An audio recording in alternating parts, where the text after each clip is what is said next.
জরাজীর্ণ বাড়ি ভাঙা যখন শেষ পর্যায়ে ঠিক তখনই বেরিয়ে এসেছে এমন চিত্র। সুড়ঙ্গ দাবি করছেন স্থানীয়রা। আসলে কি তাই? রাজশাহী কেন্দ্রীয় কারাগারের উত্তর পূর্ব দিকে অবস্থিত বাড়িটি। এটি রাজ পরিবারের বাড়ি হিসেবে চিনতেন সবাই। বাড়ি ভাঙা ও সুড়ঙ্গের খবর শুনে সেখানে ভিড় জমাচ্ছেন অনেকে।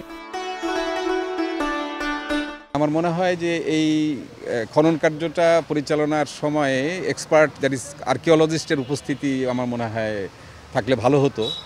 বলা যায় না এখানে কোনো পুরনো ইতিহাস লুকায়িত অবস্থা থাকতেও পারে এবং অনেক নতুন কিছু তথ্য বা নতুন কোনো কিছু আবিষ্কার হওয়ার সম্ভাবনাও হয়তো বা এখানে আছে বলে মনে হচ্ছে।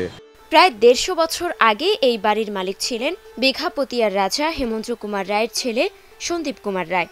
১৯৮১ সালে বাড়িটি অর্পিত সম্পত্তি ঘোষণা করা হয়। পরিত্যক্ত সেই বাড়িটি কিছুদিন আগে নিলামে বিক্রি করে দিয়েছে জেলা প্রশাসন। এখন ঠিকাদার বাড়িটি ভেঙে ইট নিয়ে যাচ্ছেন। তবে তাদের দাবি এগুলো আসলে সুড়ঙ্গ নয়, বরং তখনকার দিন অধিকাংশ ভবনের নির্মাণ শৈলী ছিল এমন। সুড়ঙ্গ যদি হতো তাহলে ওই ঘর থেকে এই ঘরে আসতো, কি আরে চতুর্থ সাইডে যেত, কি এই ঘরে আসতো, এরকম কোনো কিছু আমরা এখন পর্যন্ত দেখতে পাইনি। জাস্ট এই ঘরটাতেই এই অবস্থা। যদিও ইতিহাস ঐতিহ্য গবেষকরা বলছেন রাজশাহীর নানা ইতিহাসের সঙ্গে জড়িয়ে ছিল বাড়িটি। নিলামে তুলে এভাবে ভেঙে ফেলার আগে বিষয়টি বিবেচনায় নেওয়ার প্রয়োজন ছিল প্রশাসনের।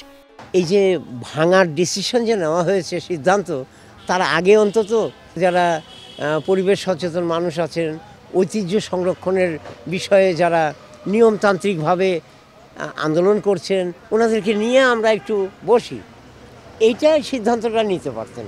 তাহলে আমার মনে হয় এই সংকটের উদ্ভব ঘটতো না। ভবনটির গুরুত্ব জানতে প্রত্নতাত্ত্বিক অধিদপ্তরকে চিঠি দিয়েছে জেলা প্রশাসন। পাশাপাশি ঠিকাদারকে বাড়ির অবশিষ্ট অংশ ভাঙার কাজ বন্ধ রাখতে নির্দেশ দেওয়া হয়েছে। পরীক্ষা নিরীক্ষা করে যদি এই স্থানটির কোনো প্রত্নতাত্ত্বিক ভ্যালু থাকে তাহলে প্রত্নতত্ত্ব অধিদপ্তরের আওতাভুক্ত যেভাবে এটাকে সংরক্ষণ করা যায় সেভাবে আমরা ব্যবস্থা নেব। আর যদি না থাকে সেক্ষেত্রে অর্পিত সম্পত্তি ব্যবস্থাপনার আওতায় যেটা করার নিয়ম অনুযায়ী আমরা সেটি করব। সুড়ঙ্গের মতো দেখতে জায়গাটির মুখে জেলা প্রশাসনের নির্দেশে লাল নিশানা টাঙিয়ে দেওয়া হয়েছে। Desk report, star news.